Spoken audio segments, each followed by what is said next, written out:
So this is isometric and then eccentric technique for the Flexbar or the Therabar.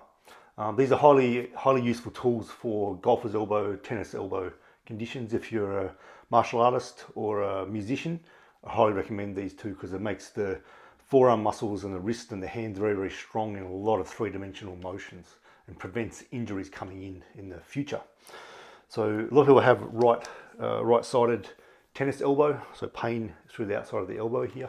That's what this is for. So I'm grabbing it with my right hand and my wrist is straight. So I haven't got it kinked like that and I haven't got it kinked like this. The wrist is just straight here. And then my other hand comes around this way. So my palm faces away, thumb down, and I grab the top.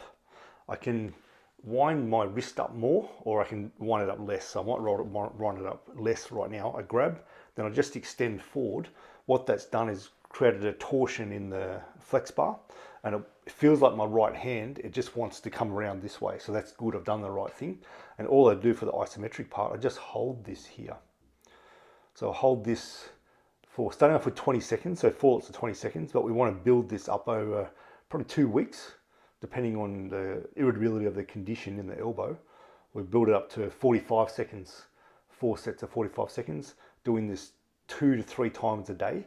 This has an analgesic effect on the tendon and therefore the pain. And it gives the tenocyte, so the cells that produce the tendon, gives them the stimulation that it needs. So tendons love load, and this is loading it here. So when you do this, we don't want anything more than a 4 out of 10 with pain. If we go over a 4 out of 10, it can start to arc the condition up a little bit. So then I just relax it now. If I found that was a bit too hard, I keep the wrist straight here, just like we just showed at the start, but I do less turn here. So it's hardly even anything here. So even my wrist is straight on this top hand.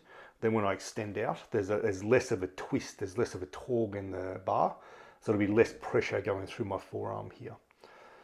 So we don't do anything more than a 4 out of 10. And what people often find by the time they've done their 4th set, that a 4 out of 10 pains drop down to a 2 or even a 1, and that's the analgesic effect of loading through the tendon. So 2 to 3 times a day. If you find you need a bit more pressure going through, it's getting better. Wind this up, a big twist through your wrist here.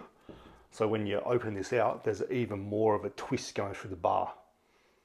So once the conditions settle down somewhat, and you're able to do the 4 lots of 45 seconds, then it's time to start doing some eccentric loading. Eccentric is where the muscle is contracting while it's lengthening, which is this motion for the forearm. So again, right-sided issue, grabbing, still got a straight line through the wrist and the metacarpals here. Then I'm grabbing around, so big grip around here, winding it out. So both my wrists are flat and straight. Then I very slowly let this right wrist come down, and you'll feel it really pull right through here. And then I let it off. So that's 1 rep, totally let it off now. Grip again, reset, bring it back out, slowly let it come down. And you may not let it come all the way down. It might be about 70% of the way or even 50% of the way, and then you stop, reset again. So over time though, over maybe a week or 2, you find I can get this all the way down now, and it's not driving the condition really crazy. So again, we don't do anything more than a 4 out of 10 with pain. And after doing 4 sets of 6 to 10 reps, no need to go higher than 10.